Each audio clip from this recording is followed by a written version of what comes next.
Welcome to G&T Sips and Giggles, one for the road. Join your lively hosts, Tina and Glenn, for a cheeky episode where we blend a splash of fun with a twist of humour. We're catching up and sharing all of the juicy details from the Girls Aloud concert in Belfast and tackling another listener's question in our Sip and Share. So, grab your favourite drink, settle in, and get ready for some sips, giggles, and good old times. Chin chin!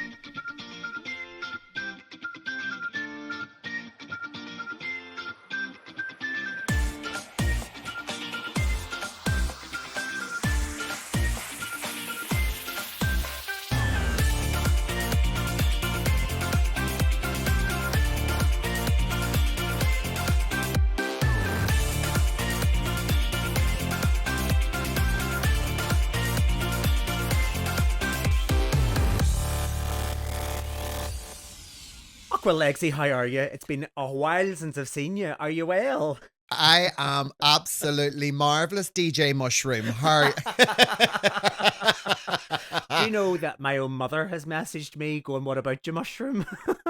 Well, I have been waiting for quite a while to actually say that because I was thinking to myself, that obviously it's Tina Leg's Tantrum, and I thought, why didn't I think of that before? We DJ Mushroom, push the button. That's okay. Do you know what I mean? You are looking marvellous, my darling. Thank you very much, and it's good to see that you made an effort tonight again. Thank you so much. Well, you know me, love. You know me. I just throw it on, a bit of slap, put my hair in a high pony, give me my hoops, clutch bag, thumper, get to bed, off I go, broom, broom.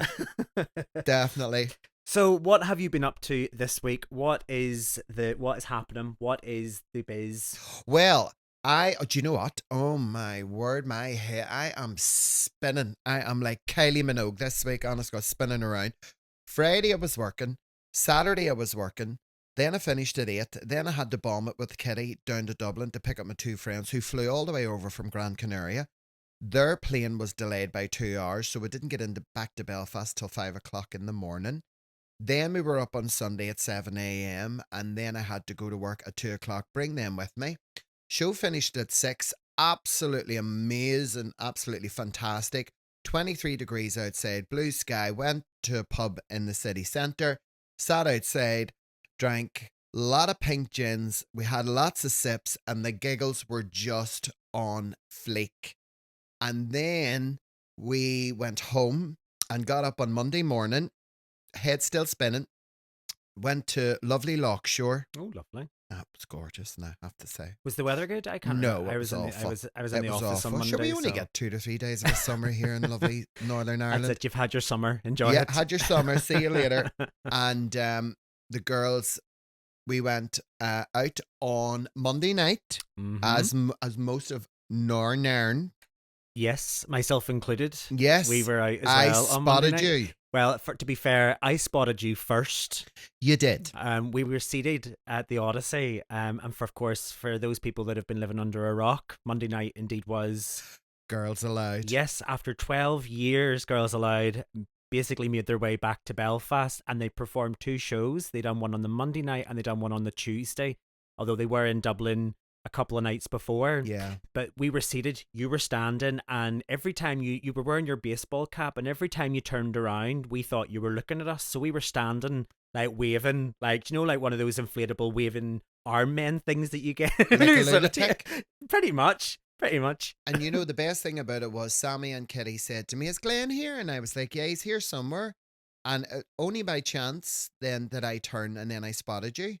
And you were like, "Hey," and you text me about 4 or 5 times, but my phone was in my handbag and I was just too busy dancing and having a boogie. It was absolutely incredible. But here, every gay in the land was out.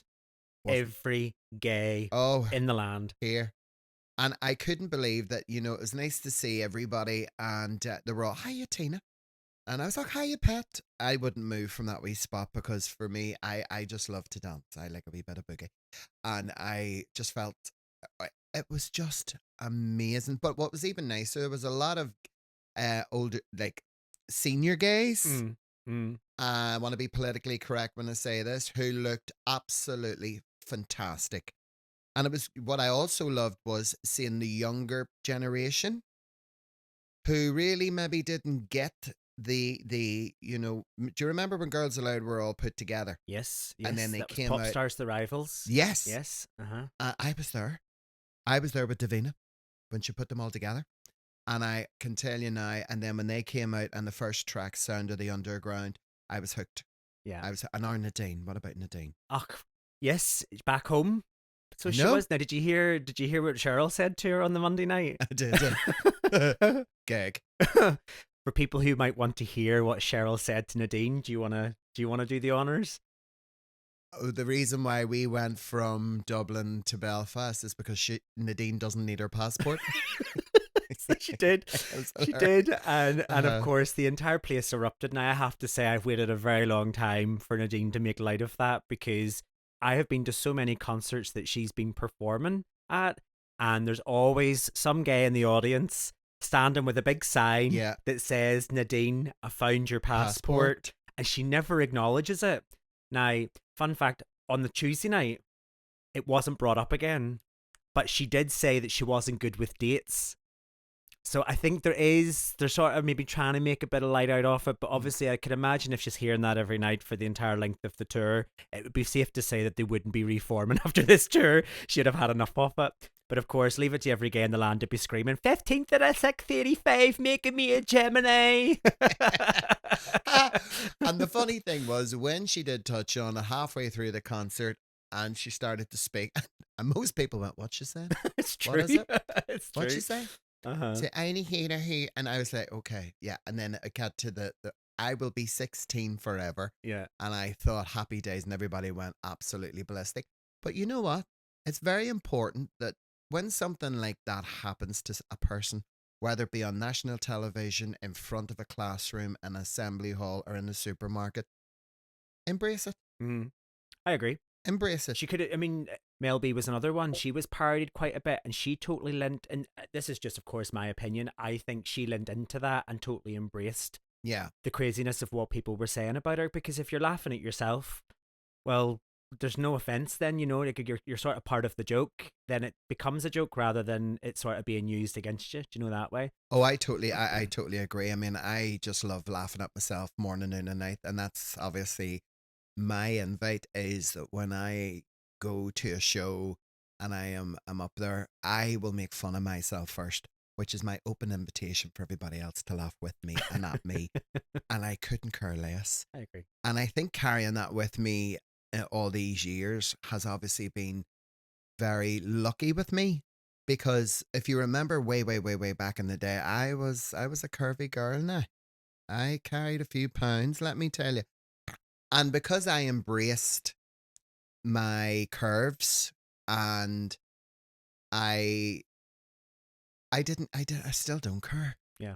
I don't care as long as a person's happy, maybe they a size 0 or a size 90. See if you're happy, you fire on.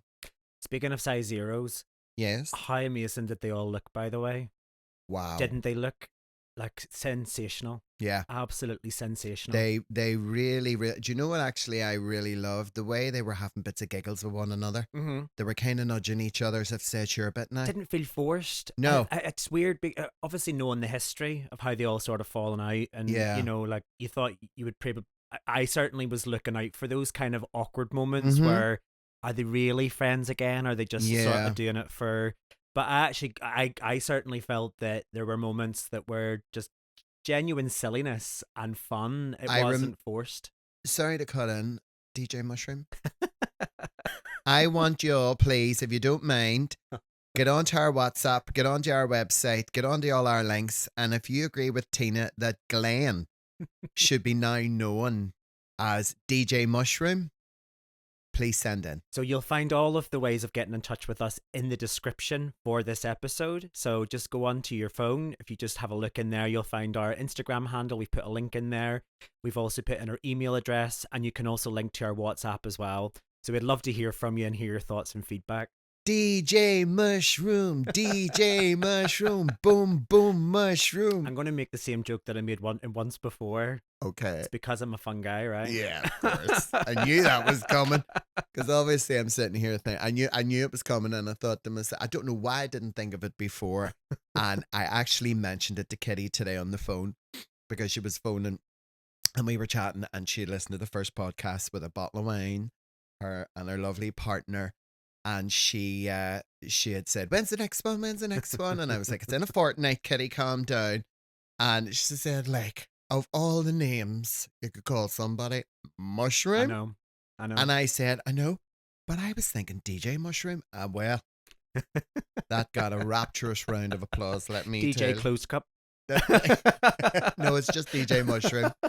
Because I have never heard of another DJ Mushroom before. I don't know any other DJ Mushrooms. And there will not be a DJ Mushroom. This is stop trying to make Mushroom happen. It's not going to happen. DJ Mushroom. DJ Anyway, back to the episode. So sorry, back to why we're actually here. So Girls Aloud, fabulous. Now, did you notice that they did a couple of album tracks? Yes. And now, if there was ever a chance of ever proving the fans from the people were there for the nostalgia, there was the album tracks. They done 2 album tracks. I can't remember what the second one was called, but they done one called Girl Overboard. Yeah. Now, we were seated, as I mentioned already, and there was 4 of us who were there, and all 4 of us were up bopping to Girl Overboard. It was never a single, it was an album track, and we looked immediately around us, and I might have spotted about 3 other people standing.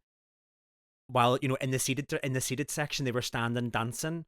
It just shows you, like a lot of people, as soon as that song come on, they all sat down and go on like, what is?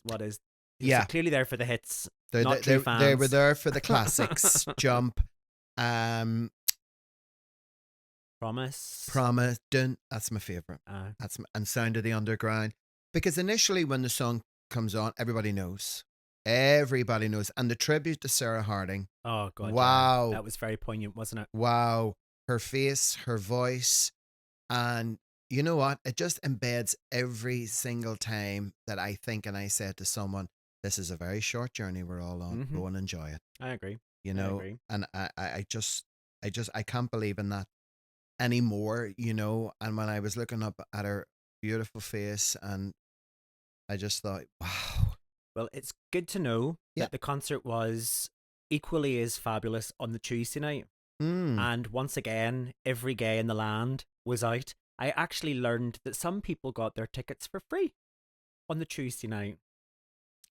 Oh. Feel very hard done by this, by the way. Yes, apparently the people that were giving away tickets for the Tuesday night. Not to me, of course. More than happy to receive tickets for free if anybody would like to send me some. Yeah, some freebies would be nice. They would be nice. But yeah, you know what? I don't think I would have enjoyed it as much going back a second night. I to be honest with you, Tina, I would say, in my opinion, actually, the second night was better than the first night, only because, well, certainly for us, where we were seated right under a speaker, and we could actually hear everything. I don't know, maybe it's different for you guys standing because you'll get a wall of sound, but we were sort of sitting off to the side. Yeah. And the audio just wasn't great for us on the Monday night. Definitely a lot better on the Tuesday night. Not to mention we were super close. We were super close as well. But we had fun. Fun both nights, of course. Excellent. So I want to listen. Here's something I've always wanted to ask you, right? Now, you know I look up to you because you teach me so much, and I often think sometimes you ever get a question in your head and you think I should have asked him that. Here we go. Okay. Ready? What are the things that inspire your creativity? I don't know. That's a very difficult question. Creativity for me can come from inspiration from anywhere. I think the biggest thing for me personally is I like to look at a task in hand, and if I feel that I can simplify that task or elevate it, then that would be the inspiration. Let me give you an example. So before you and I agreed to start doing the G&T bingo, the crazy bingo shows that we've been doing, beforehand you would have been using just a small electronic bingo machine, and I mean it works well for its purpose, but there's things there's features in that you wouldn't get. So things like number recall, you wouldn't know what numbers were called out. Somebody would have had to have marked them off on a sheet of paper or whatever. So those are the kind of things where I go, okay, well, if if I was doing this show and that was me on stage, and if you had access to all of the skills that I have, what would I want? And that's kind of where then I sort of go off and start to come up with ideas and solutions to not necessarily problems that need to be solved, but solutions to make things better. I guess that's where I tend to find a lot of inspiration. Same question back to you. Well, things that inspire my creativity come from the craziest, most simple, basic instance. Okay. So music obviously being one thing that inspires me because I have the ability and the talent to pick up a routine and a heartbeat. Mm-hmm. Another thing that inspires me is kindness. I think being kind leads to all of the beautiful inner feelings that you have: kindness, awareness, um, positivity. And music has always been the key to my creativity, where I love all kinds of music, right? I'm the same. Love my cheesy disco now, don't get me wrong. Can't beat it. Oh, Can't beat it with a big stick. listen, give me a bottle of Pink Gordon's Pink Gin, a bottle of tonic water. Actually, there you mentioned gin. Let's cheers to that. Chin Chin chin. chin.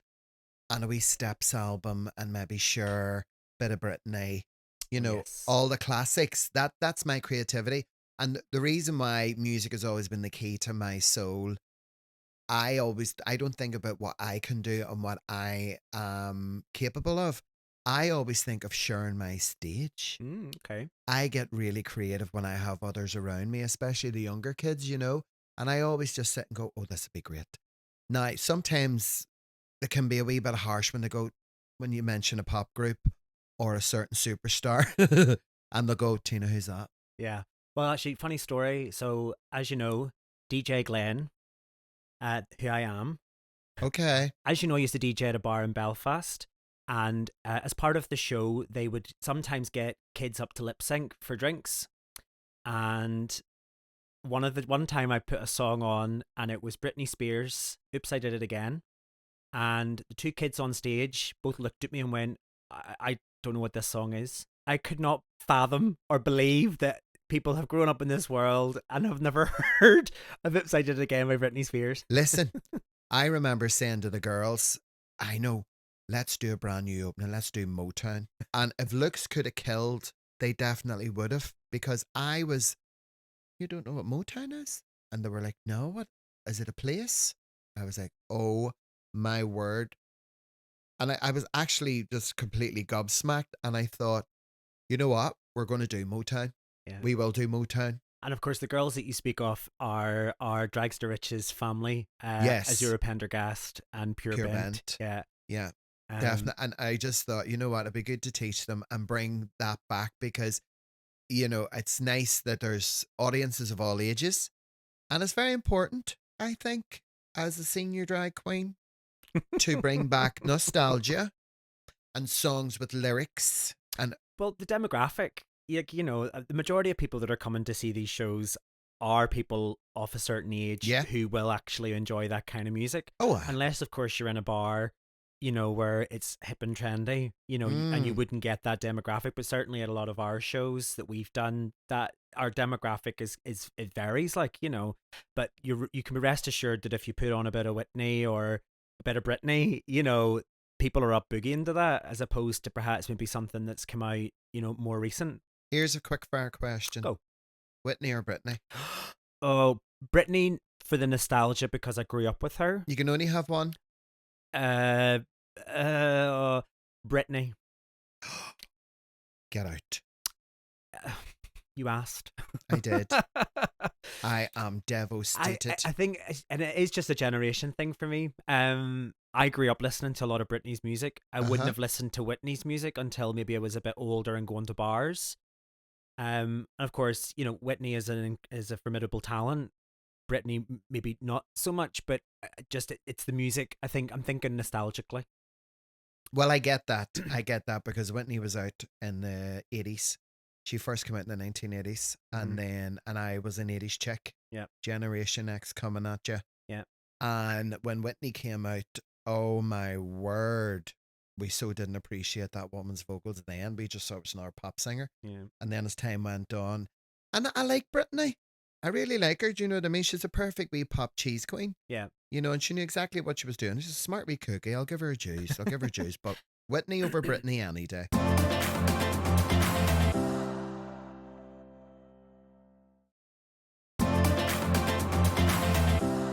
Miley Cyrus has released a new single, Love her. Psycho Killer. So it's actually a cover of the 1977 song by Talking Heads. So fast forward to 2024, and here we've got Miley's version, which is very synth pop, heavy. This follows her recent single Doctor, which I didn't know this until I actually did a bit of research on it, but I don't know if you've heard her new single Doctor.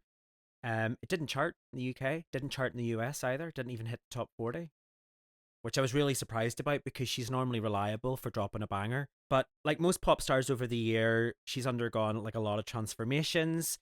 She's had to change her aesthetic to sort of stay relevant. Has Tina ever had an era? To be honest with you, no. No? Definitely not. I'll tell you why. The good thing about Tina is Tina came at the right time and has always had that real backstreet earthiness, a huge big dollop of backstreet earthiness where I did start off as a big curvy queen and then I became slim, toned, athletic. But I guess, you know, the aesthetic in Tina is is her mouth. You know what I mean? You'll never beat anybody who can tell a good story with perfect comic timing, a bit of banter, and no, I don't like vulgarity. It's unnecessary. You don't need it. Stop it. The odd wee one here and there when it is necessary, you know, that's okay. But as for, you know, I look at the likes of Madonna. Yeah. And she constantly has to keep reinventing and I get why. Yeah. You know, if you stay the same as you were in the 80s, nobody will remember who you are, you know? And I am certainly not comparing myself to Madge, believe you me. You know, I would never do that. But for me, I guess there's a bit of luck as well because, you know, gift of the gab, always, you know, always got a story to tell, always a bit of banter. Very excited every time I perform. Yeah. Give me a microphone, I'm fine. Sip and share. Okay. So this is the part of the show which is our sip and share.